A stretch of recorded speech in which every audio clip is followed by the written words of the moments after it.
Today's podcast is brought to you by Audible. Get your free audiobook download and a 30-day free trial at audibletrial.com/necessary blackness. There are over 180,000 titles to choose from. You can access it from your iPhone, Android's Kindle, or MP3 player. I would like to give thanks to the ancestors, known and unknown, those who have paved the way for us to survive this moment of time and to have a reference point to use as a blueprint to deal with these hellish times we are living in.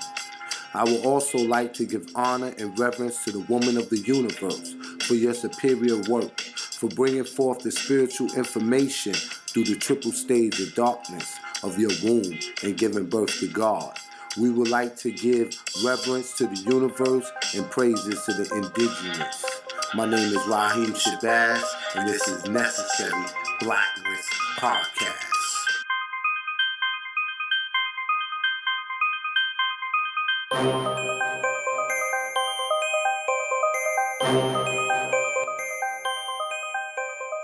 Necessary Blackness Podcast, every Wednesday at 6 p.m. with award-winning journalist and filmmaker Raheem Shabazz.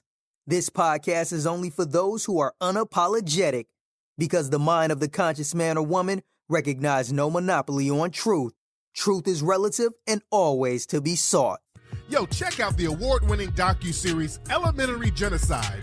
This docuseries provides a critical expose of mass incarceration, the war on drugs, and the connection between slavery, capitalism, and the prison industrial complex. This docuseries features Dr. Umar Johnson, Dr. Boyce Watkins, Dr. Francis Cress Welsing, Killer Mike, David Banner, Professor James Small, Kaba Kamene, and so many other people. Check out Elementary Genocide, the School to Prison Pipeline, Elementary Genocide 2, the Board of Education versus the Board of Incarceration, and the latest installment, Elementary Genocide 3, the Academic Holocaust. It's all available now at elementarygenocide.com. Tune in for the drop. I am Dr. Kira Taylor, and when I'm tired of listening to fake news, I will listen to some real news, and I will check into the Necessary Blackness Podcast with my friend Raheem Shabazz. Raheem Shabazz is one of my guys from way back, and you're now listening to his show, Necessary Blackness Podcast. Stay tuned. This is Akua of Cultivated Roots Media, and I choose to tune in to Necessary Blackness because staying connected to my blackness is very necessary. Yo, that's what I'm talking about, man. You'll hear it here first. Now our feature presentation. Peace and power, Black family. This is your host, Raheem Shabazz, and we are here for another episode of Necessary Blackness Podcast.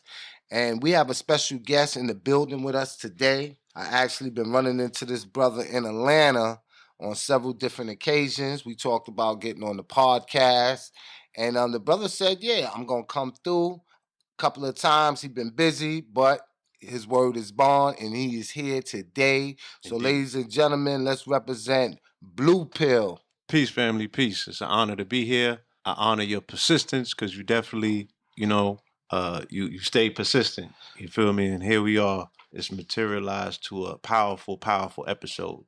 Absolutely. Right.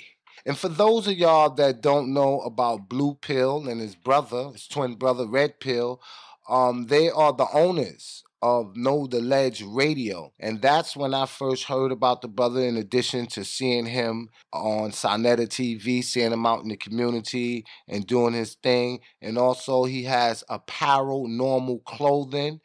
And recently, him and his twin brother dropped an album, and it's called the Twin Album. That's executive produced by Cam Bada, right? Cam Bada. Yeah, there's other aspects. We serial entrepreneurs, so I have a jewelry company, I have a herbal company. You know what I'm saying? Dealing with my concoctions, of which my sea moss is the most famous, Seven Heavens sea moss. What else? Yeah, and I've been embarking on this new journey that I'm gonna be traveling abroad, domestically and internationally, searching out indigenous food, fitness, fashion, and fun. You feel me? All of these places that I visit, all of these different countries, I want to see how we give it up. You know what I mean? How we have been giving it up. You know what I'm saying? What's buried in them jungles? You know, what's the indigenous ways that people do what they do? And how can we incorporate that into our modern lifestyle? Yeah, I recently seen on your Instagram using the Yes. Virgin Island. Indeed. You was at a couple of spots and you was dropping a little jewels about history Absolutely. that we don't know about over here because it's not reaching us. Absolutely. And that's my paternal home place. Like my grandparents come from there. And I didn't even know this history in totality until I went back this time. So there's so much more to learn. You know what I mean? Something could be of you and it still be getting away from you. You feel me? And it's the same story that, you know, we could go into these communities and like I meet people all the time and they don't even know the history of Atlanta. And this is a deep history out here. You feel me? So history is always around us. It's worthy of our research and our focus and our intent. You know what I'm saying? And we always need to bring it to the forefront and put it in perspective because it always has a tendency of repeating itself. You know what I mean? Indeed. I want to talk about Seven Heaven Sea Moss. Yes. For those that don't know, tell them about that and some of the health benefits, ailments that it cures. Right. Well, rewinding back to St. Croix at the age of 5, my mother took me and my twin over there to give birth to my younger brother, KT, the arts degree. And on that island, that's where she met Dr. Sabi. And, you know, Sabi's regimen at that time pretty much encompassed damn near all sea moss. Like they was making sea moss for breakfast, sea moss pudding, sea moss this, sea moss that. Like I had sea moss in every way imaginable. And, you know, it was explained to me at a young age what it was about. Then I moved to Brooklyn and I was living in Flatbush. I was amongst the Jamaicans and everybody from the Caribbean. So I learned about the other aspects of sea moss. Yeah. You know what I'm saying? And when I came of age in my early 20s, everybody in my clique, everybody around me was sick. They had something, you know, one thing or the other wrong with them. And I fell into like healer mode. But it was, you know, the conversation of healing and veganism, it didn't even exist in the 90s. Yeah. You know, I was telling people about Sabi. They didn't know, you know, that just wasn't, people from South America knew who Sabi was, but Black America had no idea. So I couldn't come to my peoples with herbs. You know what I'm saying? They were still going to Kings County and taking medicine. You know what I'm saying? That's what they was used to. Even if they was from the Caribbean, they gave that up. This generation, they were Americanized. So I had to find a way to sneak it in there. How they said, you mix the medicine in with the poison, so to speak. Yeah. So I know that their poison is their palate. And me saying that is that I'm saying that they're trained, their palate is already trained to say, I know this taste, I know that taste, I can incorporate it. So I had to go into the lab and figure out a recipe that was familiar to their palate. So I made a blend of a drink. There was a mix between milkshake, Ovaltine, and eggnog. Because when I fell off the wagon, when I came back from St. Croix and I was visiting my father, you know what I mean? My father eat whatever. And those are the things that knocked me off my rocker. Yeah. Those are the things that I was like, you know what? Through with this vegan shit for a minute. Like, you know, hit me with a Big Mac, with a milkshake, and it was a wrap. This was when Big Macs was actually Big Macs. You know what I'm saying? They still had 100% beef burger. Them joints was the truth. You feel me? Yeah. So that experience, you know, the new introduction to my palate of a different taste, I know I had to play on those same things with my peoples. So it took me 7 years in the lab. That's constantly whipping up. You know what I mean? Bringing it to people and they like, nah, this don't taste right until I got it right. You know what I mean? So sea moss has 92 trace minerals in it, a very high concentration of iron, which you find damn near 98% of the population is iron deficient. They don't have no iron coming out of the mineral, like the soil's not mineral rich with iron at all. So there's no way that we're getting iron in our diet. Sea moss has that, you know what I'm saying? Sea moss has calcium, unlike what they tell you about milk, because you can't unlock calcium unless you have magnesium present. So it has magnesium, it has potassium, you know what I'm saying? It has it's high in zinc, which is another food outside of pumpkin seeds that you can't find, you know, high concentrations of zinc content in any food source. And we lose our zinc count every time that we ejaculate. You know what I'm saying? Every time that we're having sex, we're losing our zinc, and it's not being replenished. And these are the things that lead to prostate cancer and all of that. So sea moss is like a superfood if you Google it, you know what I mean? And I just found it worked for everything. Like everybody that I was hitting, you know, with the seven heaven, they had, you know, some people had issues with their toes, you know, some people had arthritis, some people had this, some people had that.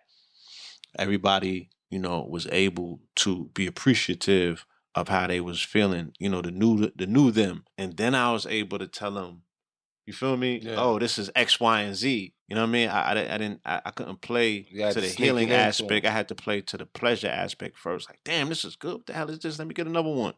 Before they know, they fall in. But the next day, they feeling amazing. Like, yo, what the hell was that you gave me, son? That shit made me feel X, Y, and Z. Oh, okay. And then you start educating them. And then they become like your disciples or your, you know what I mean? Because they're going out in the hood and speaking to people that they know that need healing. This is, and you find out that they do the shit better than you probably could.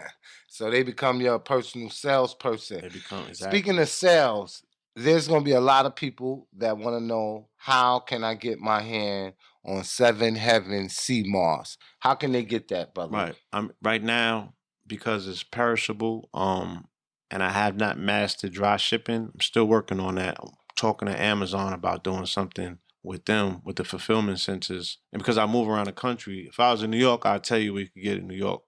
I'm in Atlanta, I could tell you where you get in Atlanta, but when I leave here, it leaves with me. You feel me? So I'm still working on that. Okay. So my suggestion is y'all follow this brother on Instagram, y'all follow him on Facebook. And when he said, yo, I'm about to touch down in Atlanta, you need to hit him up for that Seven Heaven Sea Moss. Tassili was, you know, she was carrying it exclusively at one point. But then I move around. I don't leave my recipes where I leave at. You know what I'm saying? That's a whole nother conversation. Oh, yeah. I definitely understand credibility that. And trustworthy people in the community, you know what I'm saying, that very far few in between. So you just can't be putting platinum in people's hands and expecting it to be, you know, taken care of. Unfortunately, that's where we at with it. But so another thing I want to let everybody know, you and your brother are up for a Sonetta TV Award for Best Code Breaker of the Year. Yes. That's going to be a monumental moment. I will be in the building July 7th in New York City 7/7. at Symphony Hall. Symphony Space, I believe it's called. Symphony Space. Yeah, shout out to Sonetta and the entire HOK family. Big shout out to Sonetta. And I'm also nominated. Congratulations. In the documentary. Rightfully so. Yeah, thank you. I appreciate that. Indeed. So, if you live in New York and you want that sea moss, July 7th, oh yeah, we're gonna be in the building. We be in there, so make sure y'all come out, man, and support the family. Moss is gonna be in the building. I also have another item, another product that's been taken off is monatomic gold, liquid gold. You know what I'm saying? Tell us about that. Liquid gold. The very first time I heard about liquid gold was from Delbert Blair. You know, the master metaphysician Delbert Blair, our master teacher, and you know, it activates the pineal gland. We have gold in our body. You know, when they say that you have a heart full of gold, that's not just a saying. You actually have a trace elemental aspects of gold. Very small absolutely. amounts. Every element that exists within the universe exists within your biochemical structure. So, So gold in its monatomic form, as it's absorbed by the cell, can activate the pineal gland and give you other functions such as anything that you think that you could attribute to the sun. Energy, you know what I'm saying? Clarity, focus, power. You know what I mean? Those are the things that gold helps with. It's a diuretic, so it helps people lose weight. It's a hormone balancer. I have found out, not by accident, but by experiment, that it helped people with migraines. And that's something that a lot of people suffer from. There are people that have been addicted to coffee. They don't need their coffee no more. Help them break that fix. What about cigarette smoking? What you got for that? Iboga. We have to go out the country. That's a powerful herb that's coming out of Burkina Faso. It can help break smoking addiction. It can help break heroin addiction. And it's not, and of course, it's banned you here can't get in it this here. country. Yeah, they're calling it a Series 1. You know what I'm saying? You know how they do. Yeah. Just like ayahuasca or whatever. They're going to criminalize the stuff that actually works and is good for you because they can't run any programs that's counter to their commerce, and their commerce is rooted in tobacco. Yeah, that would definitely put a big dent. I tell people all the time, this is actually how they keep spirits off of their back in this country. This is the 3-card Monte game that they play. They what you call it? They harvest tobacco and corn. And those are the fields, those are the crops that you feed the entities of this land to keep, you know what I'm saying? Yeah. Shit cool and correct. So they do as much devilishment as they want, but that's how they pay their debt. They pay their debt in crops. They feed the ancestors. Mm-hmm. We talk a lot of shit, but we don't be feeding our ancestors. Not on this land. Everybody be carrying over ancestors from other places, but what about the ancestors over here? This land is ancient. You know what I'm saying? This land has its own, what they call it, Wakanda, goddammit. That's what they call it. The creative spiritual force of North America is called Wakanda, goddammit. And we need to feed our ancestors. We need to feed our ancestors, all of them. Because we stand on the shoulders of our great grandmaster teachers and those that paved the way. And those grandmaster teachers are in the dirt of North America. They're in this ground. We didn't send them overseas, you know what I'm saying, across the water to the continent. They're right here in this dirt. So if we want to tap in, you know what I'm saying, to the energy that's present, because we're always evoking them, but we can't show any evidence of their presence and their work. We're not feeding them. We don't really get what's going on. It's going over our head. White boy get it though. You know what I mean? You pass through Illinois, you driving miles and miles through cornfields. Even though them shit's a GMO, it still feeds the spirit of this land. God damn it. And they work with him. You heard it right here first on Necessary Blackness Podcast. For those that are just joining us, we are sitting here and we are building with Brother Blue Pill, and he's definitely dropping some gems on us. But we're going to take a quick commercial break, and we'll be right back. Stay tuned. For all my listeners of Necessary Blackness Podcast, Audible is offering a free audiobook download with a free 30-day trial to give you the opportunity to check out their service. I personally recommend The Mother of Black Hollywood by Jennifer Lewis. My favorite is The Last Unicorn by Tiffany Haddish. To download your free audiobook today, go to audibletrial.com/necessary blackness. Again, that's audibletrial.com/necessary blackness. Peace, family. This is Tyreek from Naggers Footwear, the first African pride sneaker. We have the Nat Turners, the Marcus Garveys at sneakerscustoms.com. Stop on over, get your sneakers in stride with pride. Elementary Genocide provides a critical expose of mass incarceration, the war on drugs, and the connection between slavery, capitalism, and the prison industrial complex. Visit our website at www.elementarygenocide.com. Now available, Elementary Genocide, the School to Prison Pipeline. Elementary Genocide 2, the Board of Education versus the Board of Incarceration. And the newest release, Elementary Genocide 3, Academic Holocaust. Log on today to purchase your very own 3-set docuseries. Necessary Blackness Podcast is independently owned, and we do not accept sponsorship dollars from corporations. We are supported by the people such as yourself who know that in war, the first casualty is the truth. We are at war with racism and white supremacy. We must continue to tell the truth. Support us by purchasing your Necessary Blackness t-shirt by sending an email to necessaryblacknesspodcast@gmail.com. This is Shali. When I'm not in the gym, I'm checking my son out on his podcast each and every Wednesday at 6 p.m. Make sure you check out Raheem Shabazz. Yeah, this is Professor Ed Garnes, founder of the wonderful From Afros to Shell Toes and Sweet Tea Ethics. When I am not spreading liberation theology throughout my classrooms as an African-centered therapist, I am chilling with my homie, Raheem Shabazz, on the Necessary Blackness Podcast. It's essential. Yo, that's what I'm talking about, man. You'll hear it here first. Peace and power, Black family. We are back. Yes. And I am here with Blue Pill. Chill. And we've been laughing, joking, while we was on this commercial break. So we ain't gonna waste no time. We getting ready to get into the crux of what we're about to talk about. Yes. And that is childhood trauma. Indeed. And recently in the news, many of y'all know that there is a migration separation policy where over 2,000 illegal immigrant children are being taken away from their parents and are placed in wire cage holding cell. Right. A lot of people are saying it's a human rights issue, and you have a lot of backlash for this policy. And the policy is wrong. Let me be the first to say that.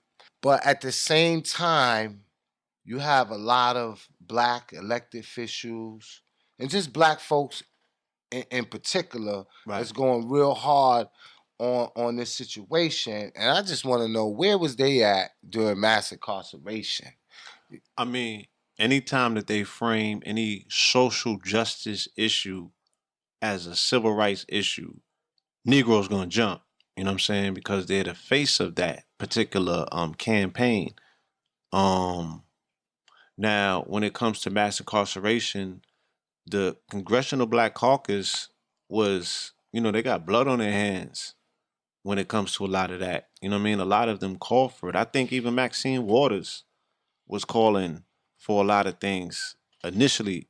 Please, if I'm wrong, if I'm slightly off, and I might be throwing the wrong person in the pot or what have you, but nonetheless, Congressional Black Caucus, under pressure from their congressional districts at one point or another, they were calling for tougher sentencing. You know what I mean? And they also received federal funding. And they also received federal funding. That was an incentive for them. There's a way to get everybody on board, you know what I'm saying? Because the majority of that push came from the Democrats to begin with. So see the, Congressional Black Caucus, they fall in line. They the first niggas to fall in line. Absolutely. You know what I'm saying? So that's why they were silent. Black souls are for sale. Wholesale in this country, and that's understood by people on both sides of the aisle. What we're seeing now with immigrants, again, it elicits a different sort of response because it's not a given fact that those people are up for sale. You feel me? Even when we think of the Mexican, we immediately think of family. We don't think of Mexicans and think about, you don't know any individual Mexicans. You know what I'm saying? When you think of Mexicans, you think about a family flight. You know what I mean? Some people who went hard, you know what I mean, to get their family across the border. We know that when they get here, we know the family dynamic they set up in their homes. We see them, the women have a lot of children. I never really seen a single mother Mexican, you know what I'm saying? These are not things that we normally equate. So there's a lot of political capital that's involved when there's families being tortured and a level of anguish that comes from that. And a lot of these congressional black politicians, you know what I'm saying, they still, this is a dog and pony show. This is politics at the end of the day. Absolutely. So they still need that Latino vote. The Democrats still need the Latin vote in order to rival all of that red state most activity of them can't going even on. vote anyway because of their immigration status.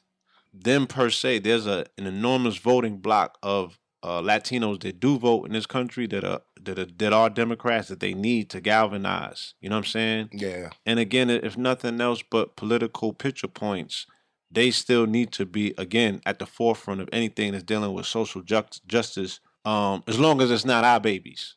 You feel me?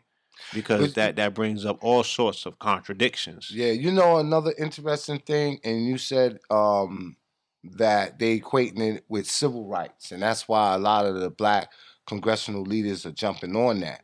There's actually an organization that is suing the Trump administration, right? And they're saying that he's violating the civil rights, and it's a civil rights supposedly organization.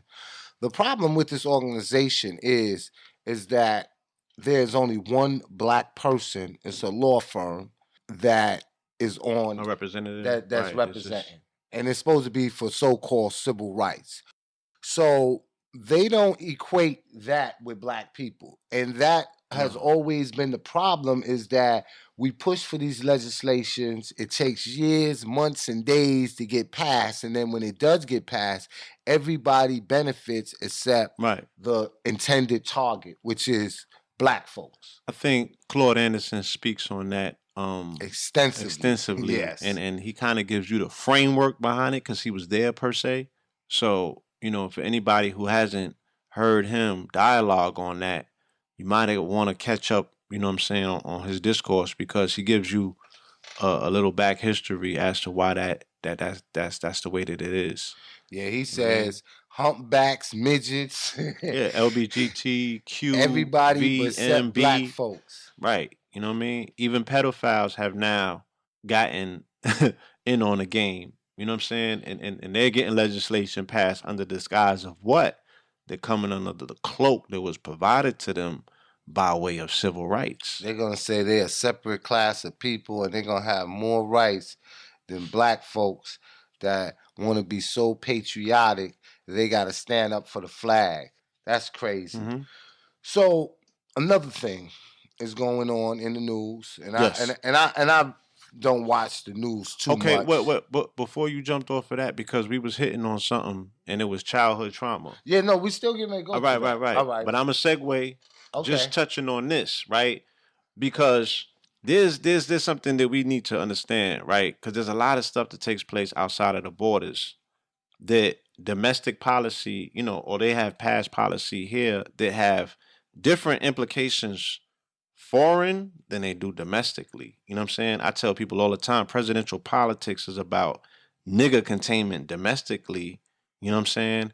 And foreign wise, it's nigga containment, you know what I'm saying? Or the diasporic nigga. They got sand niggas, they got Chinese nigga, they got yellow niggas, they got, you know what I mean? So that's just how they look at the world as non quote unquote white in that particular way. Absolutely. So Obama initially, he was at the forefront of the droning campaign.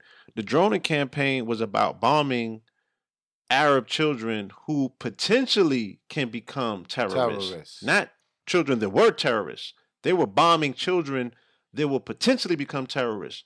So they would gauge it to be like, well, we killed their father. You know what I mean? This person has the possibility to become radicalized. So what they're doing to these children of Mexican descent and then sending them back over to the border, traumatizing them in cages, you know what I'm saying? They're potentially creating all of these sleeper cells that they're going to be having to deal with years, months, hundreds later. of years down the lane. You know what I'm saying? And they're going to use, right, their thing is always about creating a problem and creating a solution for it. So they know that they're radicalizing these young children by traumatizing them in these situations. They have all of the research that shows what happens when you take a 2 or 4-year-old from their parent and deprive them. They won't let them hug. They're turning these children into monsters. Yeah. They said their policy prevents them from hugging them. Hugging. The only thing they could do is give them a book You understand? and some toys and to quiet them down. But their policy says that they can't hug them, and their mothers is not even present. Their mothers No ain't family present. members. Yeah, That's crazy. Their mothers ain't present. So if they have siblings together, those siblings can't hug, right? And I told you the whole nature of the Mexican is they're family-oriented people. Absolutely. Period. Like, so they still have the village concept, you know what I'm saying? So even if a child is in the pens with somebody that's not the parent, that parent is still gonna, that person is still gonna treat that child like they're gonna be there for one another, but they can't even physically be there under the threat and the duress of these monsters. We really have to understand who we dealing with. Yeah. You know what I mean? Absolutely. And I hear the arguments. I seen the memes, I seen the posts, and people is like, this been happening to us forever. You understand? And I agree. We could harken back to slavery, and we know what took place. They were separating families and the whole gambit. These are people that was throwing your babies to alligators. Like, we don't even need to go too far to talk about the level of devilishment that has come out of these people that you still forgive and go to work for. All right? So we need to cut it out. That you still pay it. This is what people are paying taxes for. Yeah, your we tax need to cut dollars it are all the way responsible out. for this shit. Absolutely. You dig what I'm saying? So I don't know, like, sometimes it'd be like, maybe it's your turn. Not on some divine retribution type of situation, but it's like with the advent of the camera and the tube, like this is what King was talking about with Selma. You know what I'm saying? We're going to broadcast this devilishment around the world and make these people's image make them feel uncomfortable where they have to do something. Yeah. You know what I'm saying? We're going to play this to their camera. moral compass. Appeal to the moral compass of their allies, more so, not them. Yeah, They're snitching on white folk. They ain't got no moral They compass. snitching on white folk, the other white folk, for white folk to check white folk. That's how that shit is working. You know what I'm saying? Yeah.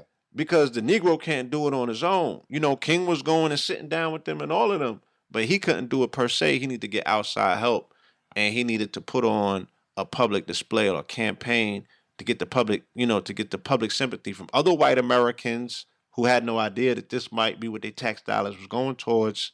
Because the TV at that time was a family bonding situation around a living room. Mm-hmm. You know what I'm saying? It wasn't. It's something that hadn't been seen yet on TV for the family to see as a family. You know what I mean? The wife might have enough compassion to tell the husband, like, yo, I don't like that. That's not good. And prompt him to want to do something. However change came about, we can say that some sort of change came about. You know what I mean? We might be uncomfortable with it, but something happened. Yeah, something happened. So with this situation, you know what I mean? Maybe something might happen. I don't know, man. Internationally, we dealing with a different type of devil, man. It's the same devil, but he done got more vicious than many would want to believe. He got more vicious, and he's using everything in his power to hold and reign on that power. Like recently, Jeff Sessions, he went on national TV and he used Romans 13 to defend his policy. Yes, where in this verse, Apostle Paul said to obey the laws of the government because God has ordained them for the purpose giving them of authority. the order. Right. But the problem is that what this verse is really saying is that let everyone be subject to the governing authority, for there is no authority except God. So this is not talking about principalities, or rulership of authority like the president. Because we have weak leaders, right? Who are not, their vernacular is not, you know what I mean? They'll trump the Bible talk when it benefits them. Bible thumpers. Right. They'll Bible thump when it benefits them. But this is something that you can trump him easily on. This is a chess move. But church and state's supposed to be separate. So why are you evoking Romans 13 and telling me that God has given authority to the state? You in violation right there.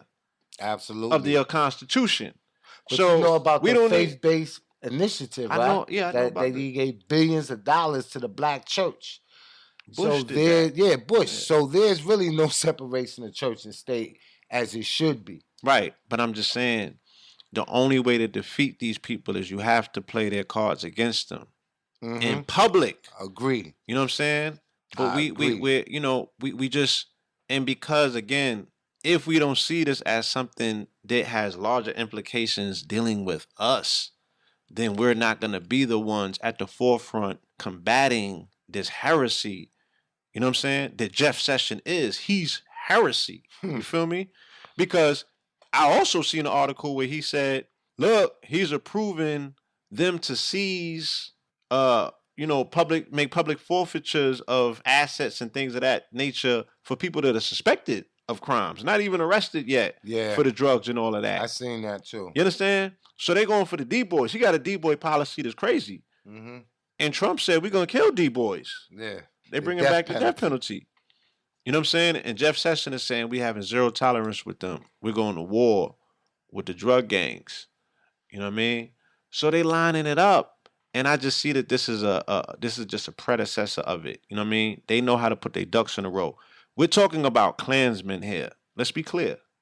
We're talking about Klansmen who have tasted enough black blood throughout their career that it's regular. We're talking about people that have been putting their fangs in our people from the 50s. Not the legacy that they've been passed. I'm saying that they physically was there. Yeah. They was present at the lynchings, goddammit. You know what I'm saying? They might have a penis in a jar somewhere, an ear in an attic. But Sessions was a Klansman. You know what I mean? So they're putting their policies in place. You know what I mean? And I tell people all the time, you have to understand presidential politics.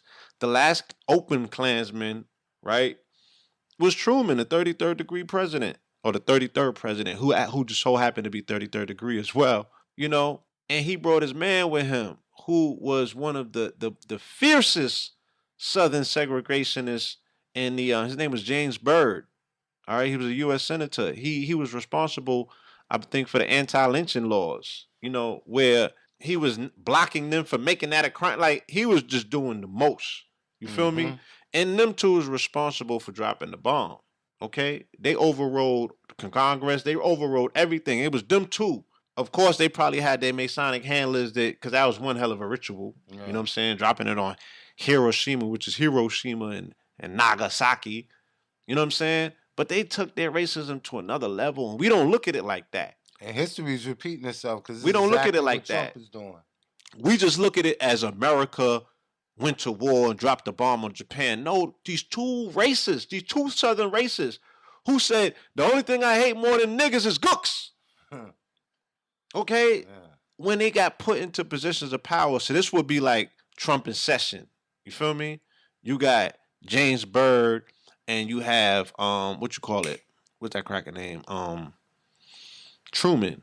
They dropped bombs, atomic bombs, on countries out of their virulent hate for another species or another race for that matter. So what are these people capable of? We don't really, again, we're not addressing the extent that they have taken these campaigns to. You know what I'm saying? We don't look at crack cocaine as a nuclear war. We don't look at it as them dropping a bomb literally on us that has warfare. 7-generation fallout. We don't look at it like that. We don't see that bomb. You know what I mean? So we playing. We got kitty gloves on still, 2018. And speaking of crack, those that was birthed in that era are now grown men, grown women, and they're having children. Right. So that segues right back into that childhood trauma. And researchers suggest that experience intense psychological trauma may have a gene impact on a person's future children. Yes. And studies show that this can be passed down 7 generations. Yes. We're not 7 generations removed from slavery. And there's it's called epigenome. Yes. And that affects the chemical marker for the gene. Not the actual gene, but the chemical marker for the gene. Right. What are your thoughts on that? It is I've been researching epigenome since the Genome Project came out. So this has been about 7 to 8 years. And it's profound. It's profound research. They said if Nana got smacked 4 generations ago, that shit affected her. And that marker was passed down. You know what I'm saying? The trauma that was caused from that, the revulsion that she felt, whatever energy, you know what I'm saying, that brought about, she passed that through her genome, you know what I'm saying, to the next generation. So yes, like you said, if we're not even 7 generations removed from slavery, it's clear and present that the traumatic impact from that is still being felt in the latest generation. But I think that all of that has been trumped by crack cocaine. And then there's more trauma. From the crack cocaine to the police killings. And it's just like it's a generational curse that's going to continue, and continue. Right. So what's the solution and how do we stop it? Isolation. That's the big question. Isolation and deep, intense trauma healing. You know what I'm saying? That in my practice and in my what I have been able to witness that has been effective has been sacred plants. You know what I'm saying? More intense that I ain't talking sacraments. I ain't talking about the loud. You know what I'm saying? A little bit further. You know what I'm saying? Ayahuasca, ibogaine, mushrooms, DMT. The things that Negroes are spooked and scared about. Plants. You feel me? Shit that we don't go nowhere near is the very thing that we can go and help. Or you niggas could go to Scientology and get audited if that's what you into. You feel me? But I feel that you're going to have to deal with your trauma directly. You're going to have to go into the deep crevices of your mind, right? We're going to have to finally deal with the shit that we've been ignoring for the longest, and that's the subconscious mind. They run around talk about the conscious community, but that ain't shit. Like, what is conscious? Conscious is nothing. You know what I'm saying? Not when you're spiritually dead, physically. No, I'm just saying, when we talk about the faculty of how reality is created, how thought is processed, the conscious mind is a peanut. It's like 5%. You know You know what I'm saying? It does what it's told, per se. But what's telling it what to do is the subconscious mind. That's your reservoir. That's like if the conscious mind is the tip of the iceberg, the subconscious is the part, the 90% that you don't see. So where's the information that deals with how to train the subconscious mind? Because that's the only way that we can reverse trauma. These imprints and these signatures, especially if it occurred between the ages of 0 to 7, right? That's your autopilot. You're running that program. That's your operating system that your entire life is running off of. And I'm running into more and more people every day that are grown-ass people that are still acting out their injuries from the age of 3 or 2. You understand? Mm-hmm. And they are, they're drowning their problems in alcohol. They're drowning their problems in sex. They're drowning their problems in marijuana. They're drowning their problems in cocaine. You feel me? But they're never getting to the bottom of the issue. They're never getting to it. They're just numbing it. Now they're drowning it in lean. Now they popping pills. You feel me? A whole generation that are not benefactors from the generation before them that was able to tackle the problem. We passed the buck. And now look what they're dealing with. And I think one of the solutions is that what we have to do is we have to tap back into our Akashic records to activate our consciousness so that it is in line with our subconsciousness.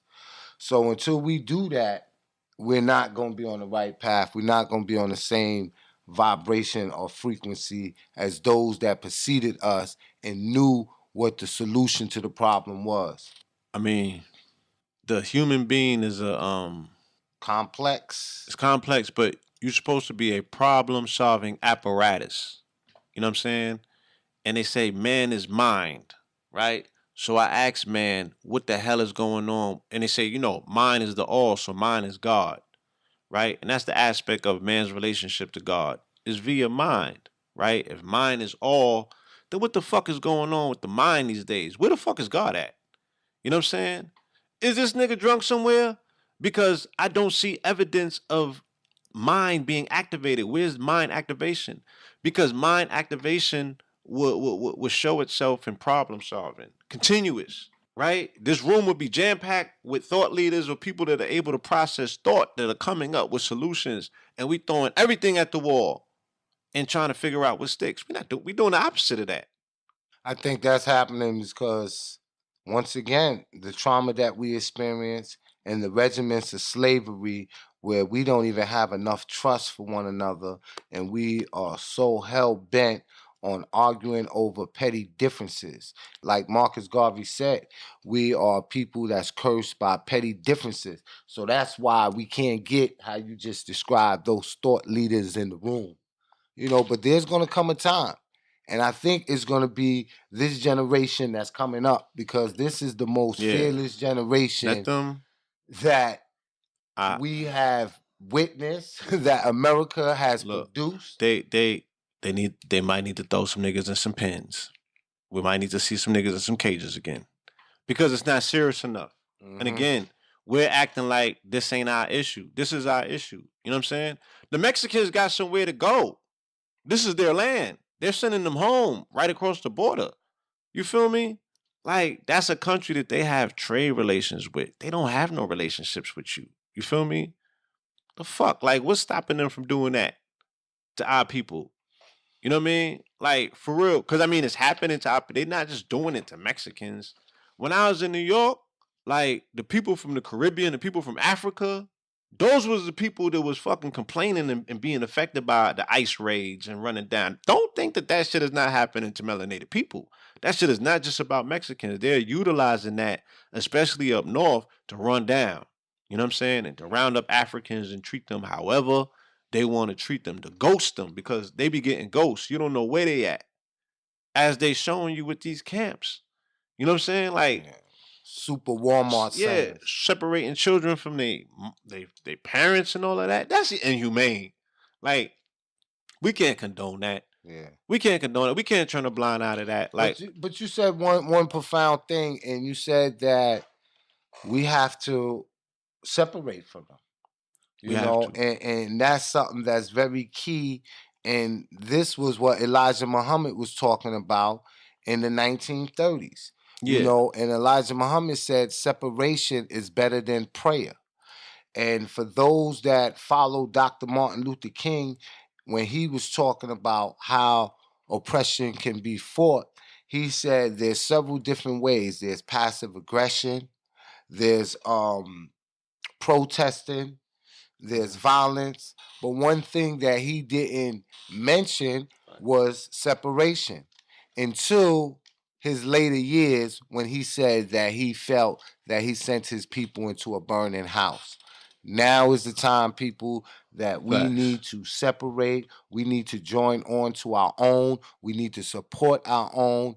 And more than anything else, we have to unify around one common goal. And that doesn't mean that we have to have the same belief. We could be uniform in our opinion and then move around those issues and bring about change. So, brother, what else is going on? Because I know you got a lot going on. What else you want to let the family know? I said, I'm just traveling so I can see for myself what's going on with our people. You know what I mean? I can see what the commonalities are, where we're at globally. You know what I mean? So gentrification is something that is consistent everywhere that I go. You know what I mean? And it's sad. You know what I'm saying? I don't really think it's more so a signaling. It's just like the vultures coming in for the carcass. Wherever the carcass is at, the vultures are gonna come. So I don't blame white folks. It's not really a white folk issue to me. I'm concerned with the carcass. Why are we carcasses everywhere that I go? Why every fucking neighborhood that I go in, no matter where it's at, there's just dirt and garbage and trash strewn about everywhere. That's carcasses. Boarded up houses, abandoned houses. Like, it don't take a lot of money to beautify where you live. You know what I'm saying? Your outer surroundings is always a representation of your inner mind. Once again, we're going back to the mind. The mind, the melanated mind is broken. It's going through a level of entropy, you know what I'm saying? While other people seemingly are on an upslide by default. They look like they up because we down. But we have to, it's issues of the mind. So the collective body of quote unquote blackness is dealing with trauma. You know what I'm saying? And that trauma has to be addressed subconsciously. So after we get finished individually dealing with our trauma, we have to deal with the collective body politic of melanated people's body trauma. So you know it what I'm has saying? to be done Pain body. It's called a pain body. So it has to be done individually first. First. And I think that's First. another problem is that we try to come together before we broken. Before we broken. solve internal Smelly. issues. We smelly. You know, because what I say about the conscious community is like you changing clothes without taking a shower. You feel me? Changing clothes without taking a shower. Your suit look fly as fuck, but you stink, my nigga. You know what I'm saying? You ain't even care to wash your ass, huh? You just put that clean ass clothes on. So that's what we dealing with. Everybody in the room looking fucking spazzy, and that shit smells like a garbage dump. Like we're not cleaning ourselves off. We're not cleansing. We're not doing the proper rituals to make sure that we're exercising our own demons. We're bringing them shits up in the room. We bringing religion with us. You feel me? This shit is religion right now. You know what I mean? So I have to agree. And it's poverty consciousness. It's religion. It's just dirty, my dude. It's dirty. I'm traveling. I see this shit. I see it for what it is. I see all aspects of it. I see what the Christians are doing. I see what the Muslims are doing. I see what the conscious folk are doing. I see what the fucking, the Israelites, they goddamn annoying people everywhere I go, running down and shit. You feel me? I see what I see what everybody's doing. I see what the shit looks like. I see what we have in common. You know what I'm saying? And I see our condition. And somebody has to speak to this. Somebody has to speak to it. There's a lightning rod. Somebody got to light fire to our people. You doing it right now, brother. You doing it right now on this podcast. It has to be. Many are gonna love you and a few gonna hate you. That's but cool. you doing it. That's cool. Everything that I say is out of love. You know what I'm saying? Everything that I'm saying needs to be said, and I'm not saying it for any personal edification. You know what I'm saying? This is testimony. I'm telling you what I feel most passionate about. And I'm in it for the win. I'm not in it for the loss. I'm not in it to break even. I'm saying, look, you talking to somebody that's willing to lay it all on the line. But God damn it, like, let's have some clear goals and objectives. If we're putting up our life force, you know what I'm saying, to make this thing do what it do, then we need to be clear about what it is we are getting into and where we're. Like, I ask people all the time, what is our collective vision? I've never got an answer, not once. And again, I travel. I'm going into different pockets. I'm speaking to different groups. And I'm like, okay, so what's y'all collective vision? And what's y'all collective vision? The number one and what's thing y'all they should say vision? is to overcome racism and white supremacy. By how? Unite with our people. Where? You know what I'm saying? We got to do it right here. We don't put too much sweat, blood, and tears to go anywhere else to unite. I ask people all the time. I'm asking them more so since I came back from my trip to St. Croix, right? And this is no disrespect. Please don't take this the wrong way, especially Pan-Africans. But I'd be like, what do the continent have that the Caribbean don't? I've yet to get an answer. Well, you know what I'm saying? Outside of the history that might be buried 1,000 leagues underneath the sand, goddammit. What about, I haven't been to the Caribbean, so I don't know, and this is asking you. You know, we are quick to state that Africa is the most minerally rich continent and the resources is in abundance. Is that the same way in the Caribbean? Facts. And niggas don't know nothing about minerals. I've not met a nigga yet with a mineral mining company. You know what I'm saying? Motherfuckers basically know how to tumble stones. Like, they need to not be talking about minerals. You gonna do what with it? You know what I'm saying? Like, yeah, Africa's mineral rich, and that's why everybody's there looting it right now. So, for the level of competitiveness, I'm just asking Pan-Africans, Garvey came here 100 years. Nigga, you could get on a jet ski at this point and make your way to Africa. What is your 10-year plan? You got a 100-year plan? You got a 10-year plan? You got a 5-year plan? You gonna wait until Africa's Chinese to talk about you want to go up in there? Where are you going? And what are you going there for? You know what I'm saying? Because you better not be going there trying to tell Africans how to be fucking African based on some book that you read here in America. Because that's what niggas do. You know what I'm saying? They think that they know how to do African is better than Africans.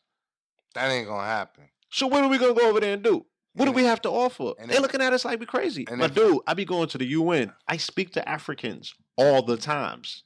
Them niggas is not feeling us for all the right reasons. They talk super greasy. You feel me? Yeah. Super greasy. And they watch the videos. So they know what's going on. And they be like, y'all, you have a very myopic view of blackness. You know what I'm saying? It's not diasporic. And it's like, we going through some real things throughout the diaspora, but your people don't speak to that. Y'all only talk about these small communities that you in, that you don't even own. They know what's going on. They looking at this shit. You feel me? They not feeling it. They're like, you're not coming over there with that. You're not coming over there with that.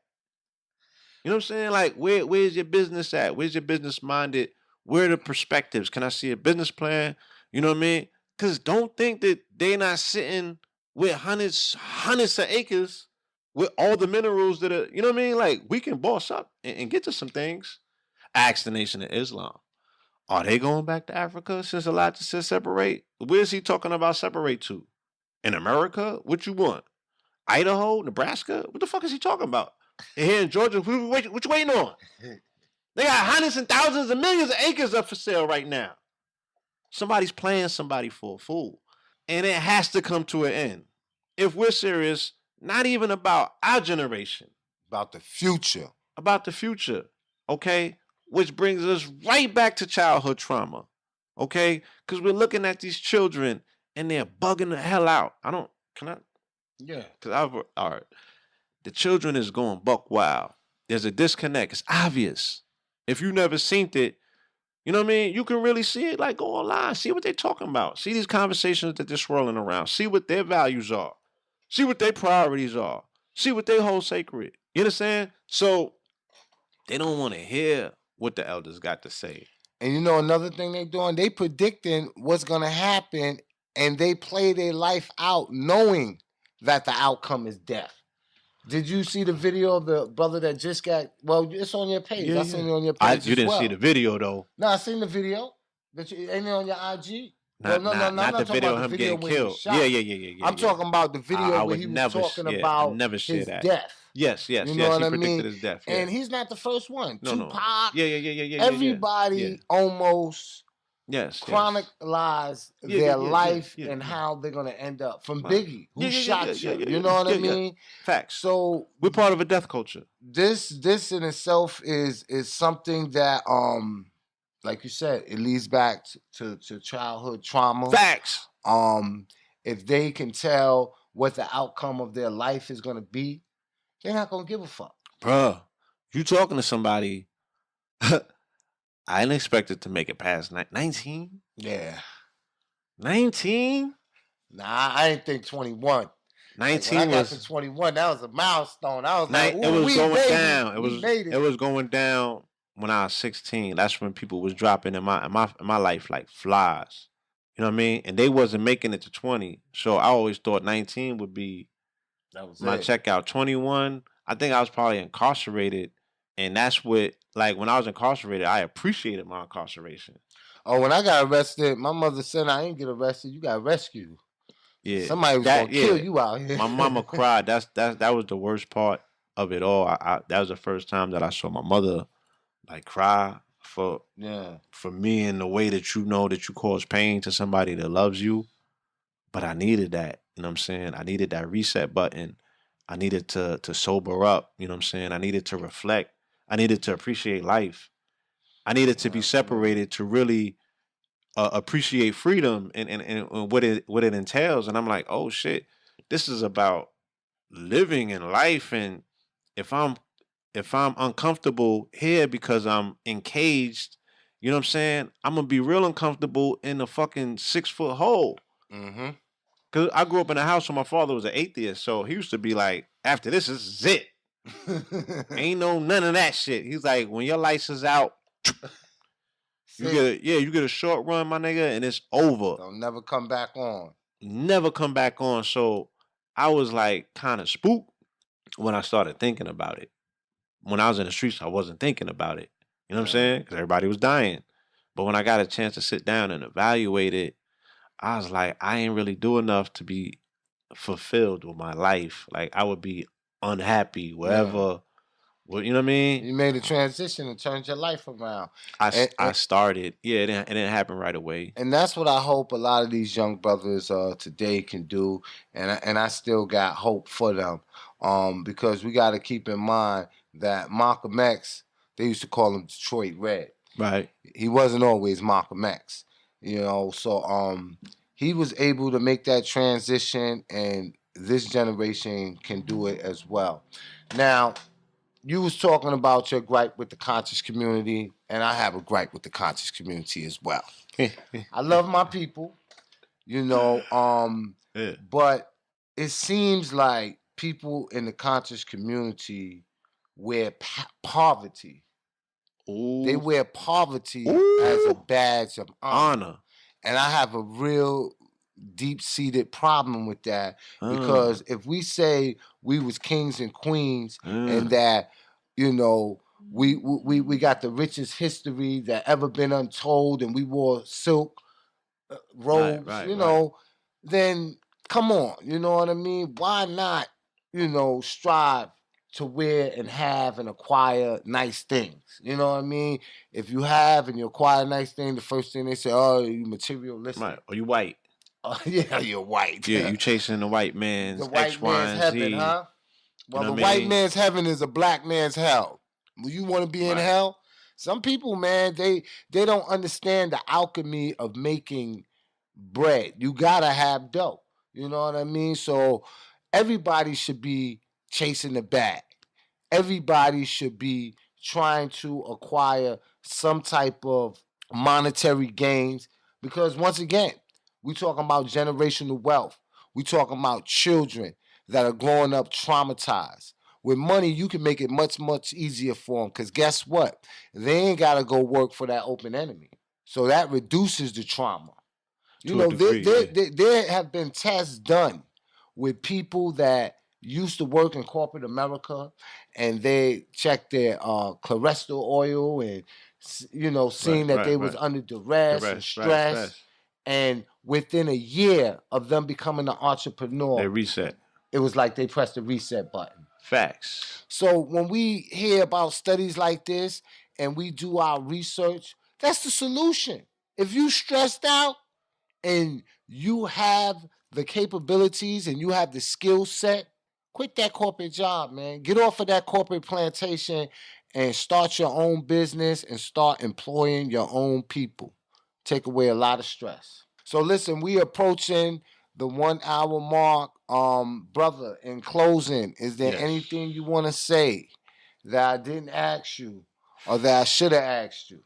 Not that I could think of off the top. You know what I'm saying? I want to give full respect and honors to you for having me on the platform and for your endeavors. Okay. You know what I'm saying? What you have this put forth. We're going to keep doing this. This is one of many conversations that we're going to have. Into the world. And for brothers such as yourself, the filmmakers, I really represent the artisan community. You know what I'm saying? I speak for artists. I'm an artist myself. So I love speaking to creatives. You know what I'm saying? This is the reservoir of potentiality that we have to tap into when we're talking about wealth creation, when we're talking about, we're worth trillions of dollars based on our collective intellectual property. I want to speak to the creatives. You know what I'm saying? So we need more younger brothers and sisters learning your skill set. You know what I'm saying? How to become filmmakers, because these stories have to be told and documented. We have to reverse the narrative. In order to reverse the narrative, we have to understand the juxtapositions of narratives in order to get in control of one that you want to seize upon to say, I'm focusing my energy on changing this aspect. You know what I'm saying? So we have to identify what are the markers or the badges that need to be broken up. Poverty consciousness has to be destroyed and eliminated. But you got to move a lot of people out of the way in order to do that. Because a lot of people, they sit on the top of that mountain hill of poverty consciousness and just suck. You know what I'm saying? Yeah. And the things, the selling points in conscious community, in Black America, period, but conscious community in particular, is trauma and drama. Those are the two selling points. It's like salt and sugar. You know what I'm saying? DJ S&S, right? So they mixing, those are the wheels of steel that they mixing on. Trauma and drama. So who's making a living outside of this trauma and drama dynamic? You feel me? There's so much more. We can be making a living from real estate. We can be making a living from having our own clothing company. We could be making a living from health. Yep, from health. Fitness. You know what I'm saying? By all of coming that. up with formulas like 7 Heaven Sea Moss and having that distribute internationally. So it would be wonderful if someone out there, because I know there's someone that's out there, and it might not be you, but you might know a person that can help this brother where he can get it mass produced. Now, what you said the problem was you couldn't dry it?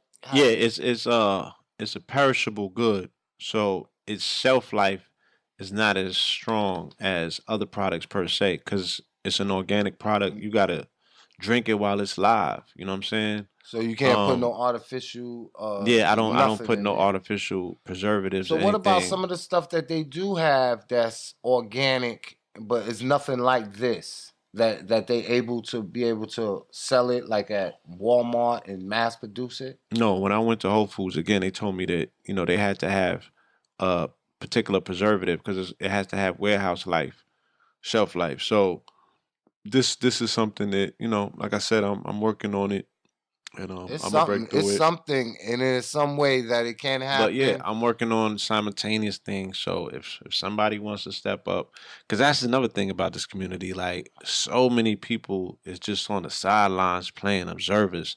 I got like 7 businesses, bro. You feel me?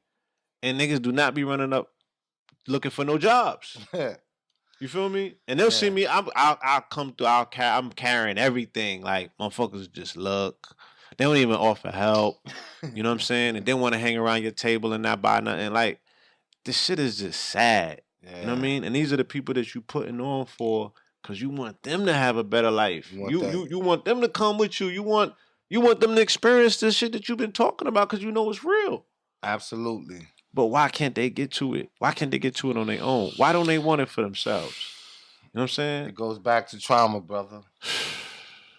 PTSD.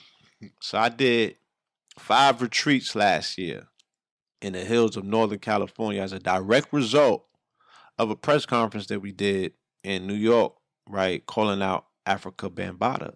I remember that. And the abuse.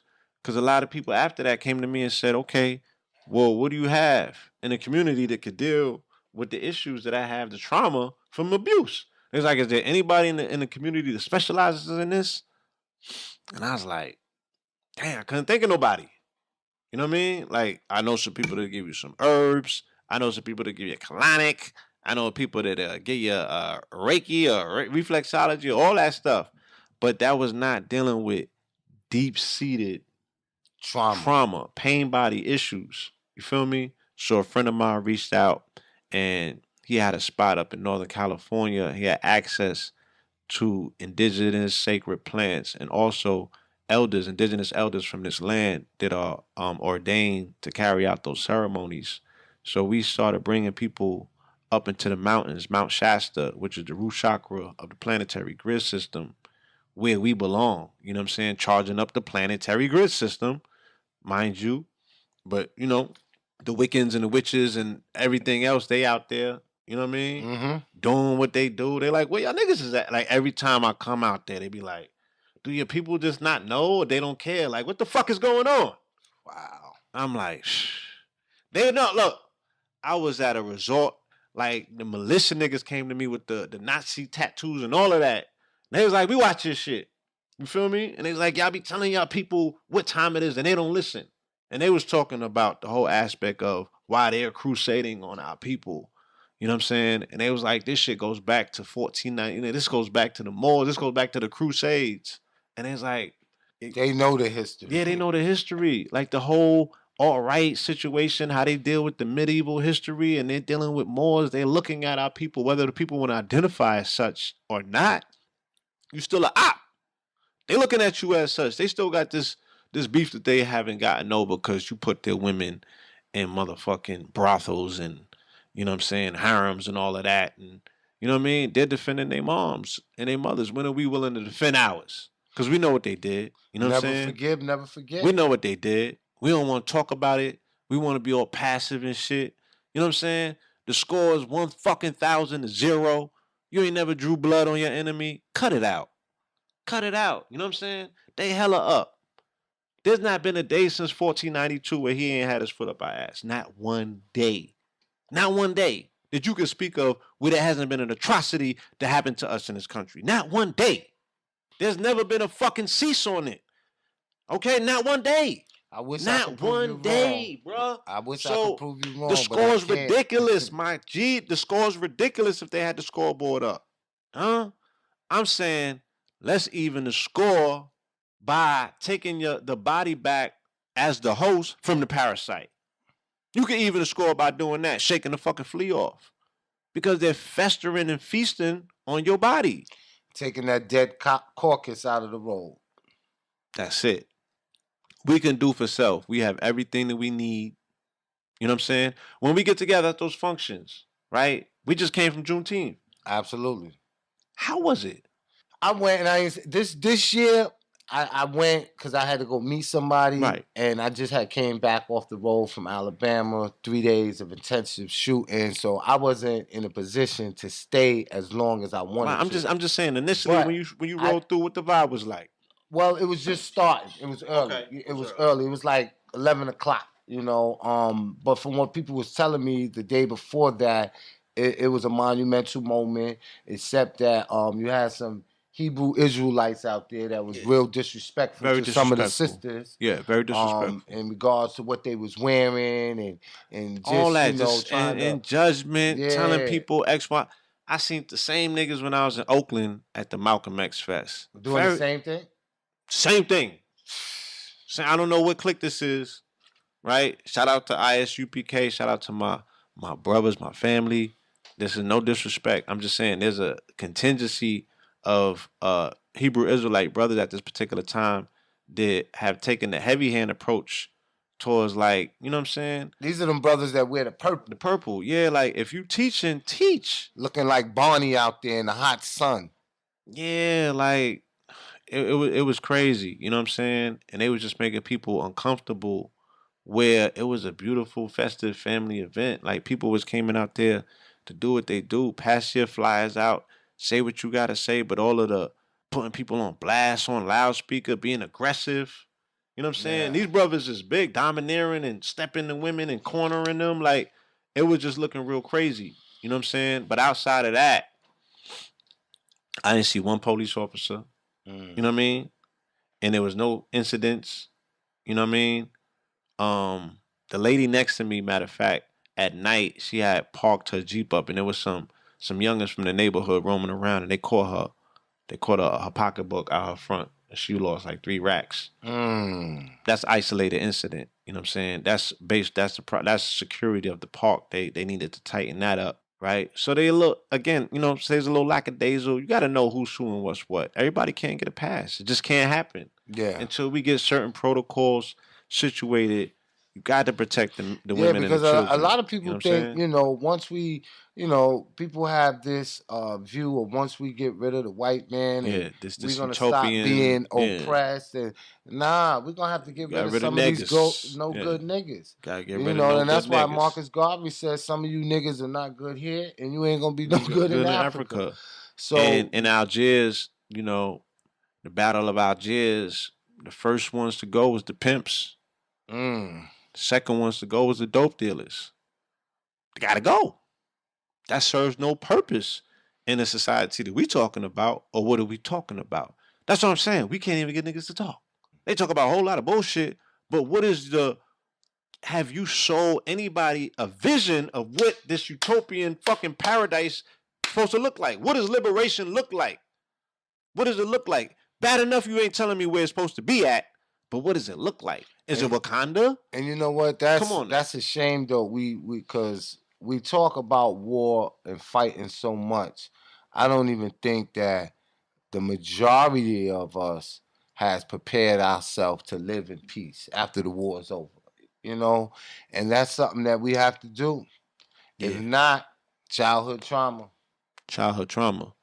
So that was my my way of countering as I could some people that were dealing with childhood trauma, because a lot of people came to that trip that were abused as children. You know what I'm saying? Sexually, physically, and all that. You know what I'm saying? And they had some real issues that they had to deal with. You know what I'm saying? And they got to it. You know what I mean? In the confines of the mountains, away from the city, away from, gossiping niggas and shit like that. Like, allow people to get into their shit and release their shit. You know what I'm saying? And start unfolding the different aspects. Living a life that they've been held back from all these years, man. Can you imagine how much wasted potential is out here? Oh, I know. I see it. So you said you did 5 of them last year?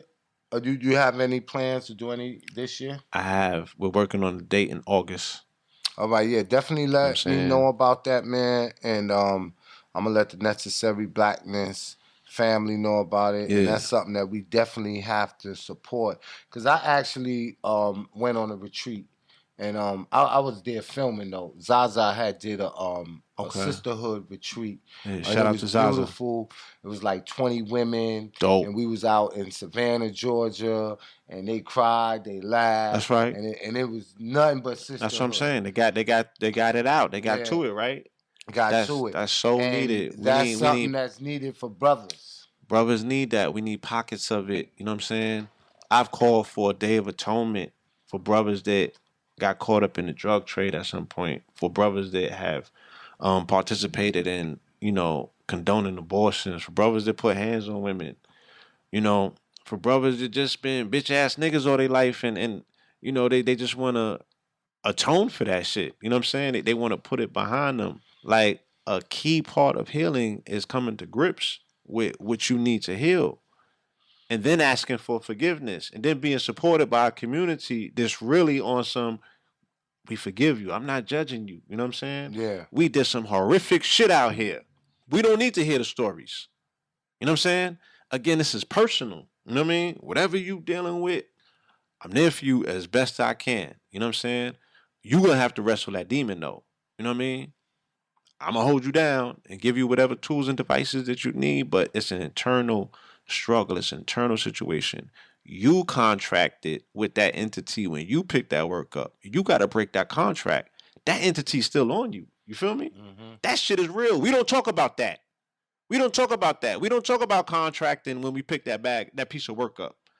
There's a clear line that's drawn in this fucking universe when you pick some work up. You know what I'm saying? That nigga try to impose on you, you gonna smoke him. You know what I'm saying? If that nigga get on your block, so you've already made the deal. You've already signed the deal. Whether you know it or not, you signed up. And whatever comes with that, comes with that. You gotta get this pack off. You know what I'm saying? Anybody's a susceptible customer. Anybody's a custody.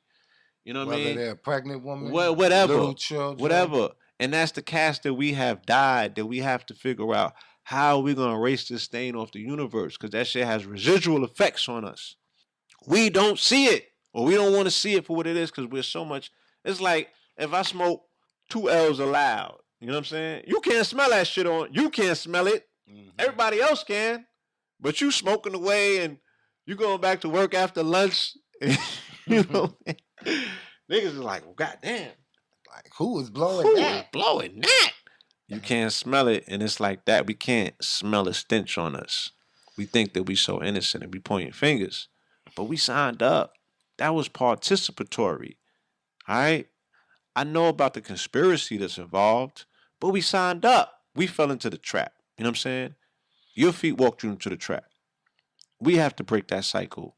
We have to make some sort of level of atonement out into the universe, or if we want to put a panel of women in front of us and tell them, I'm sorry, and have them say, I accept your apology, that's some powerful shit coming from the melanated black woman. Especially if we're talking about she God. You dig what I'm saying? So it's ways that we can circumvent these things, and we can use our imagination, which is the dopest of shit.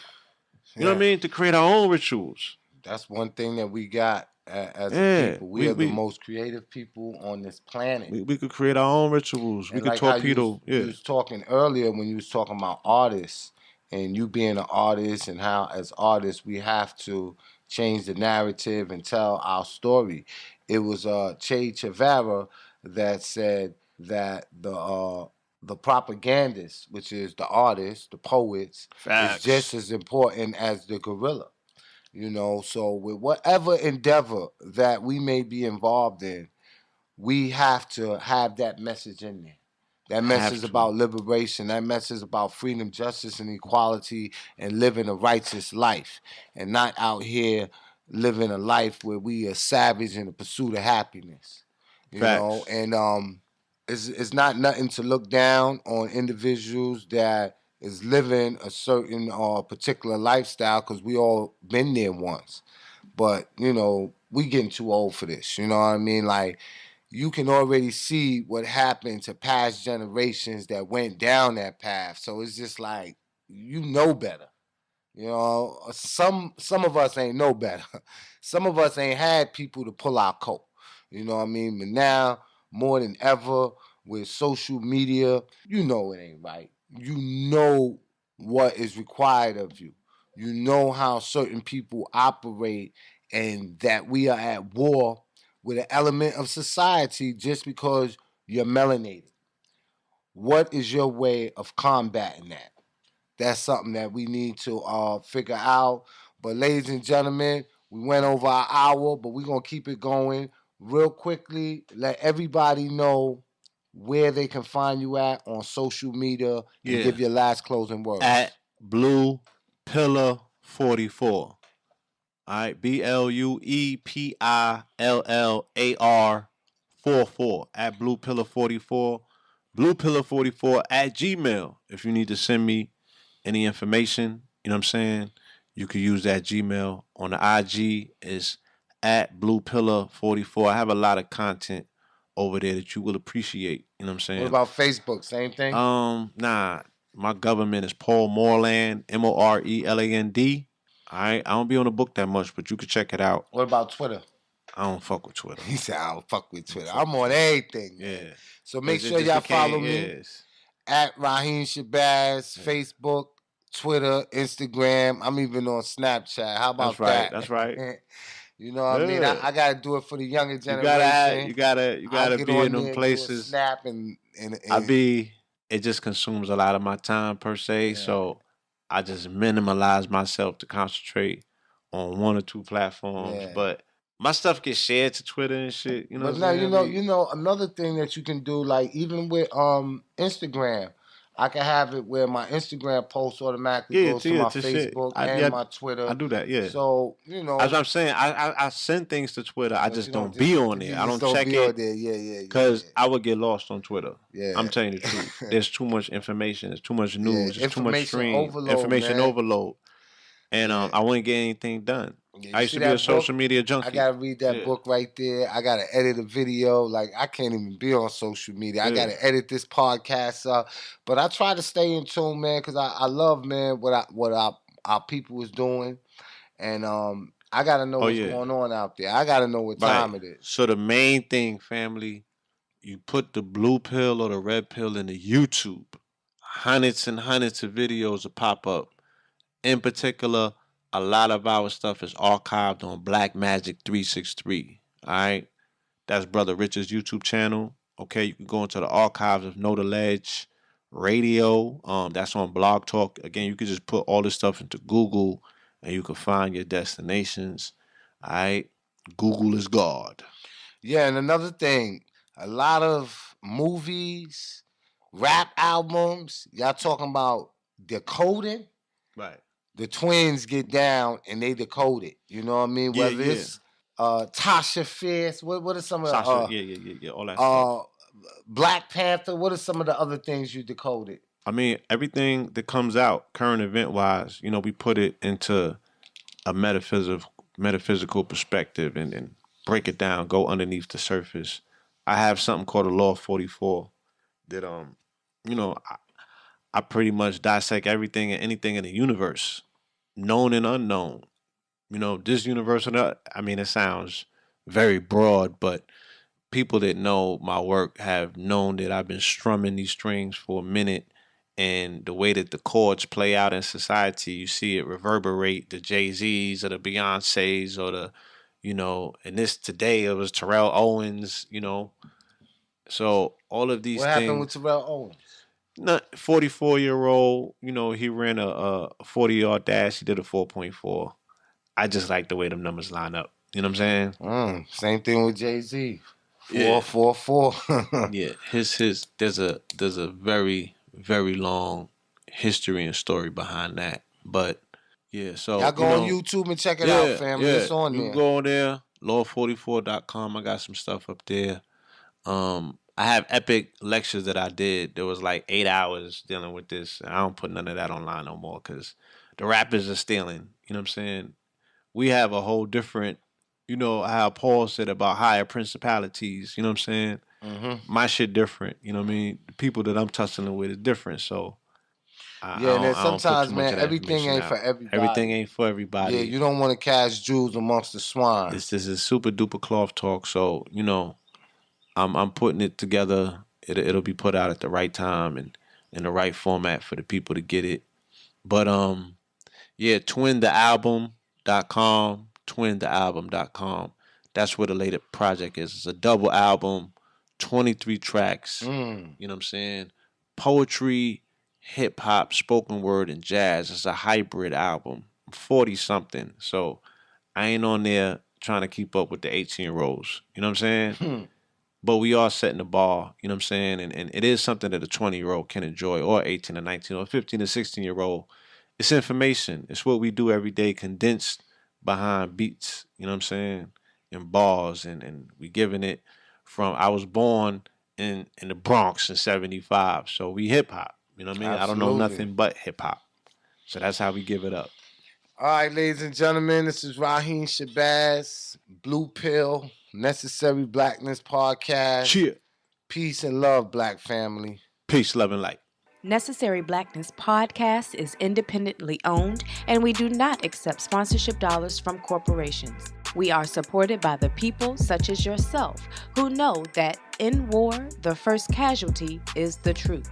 We are at war with racism and white supremacy. We must continue to tell the truth. Support us by purchasing your Necessary Blackness t-shirt by sending an email to necessaryblacknesspodcast@gmail.com.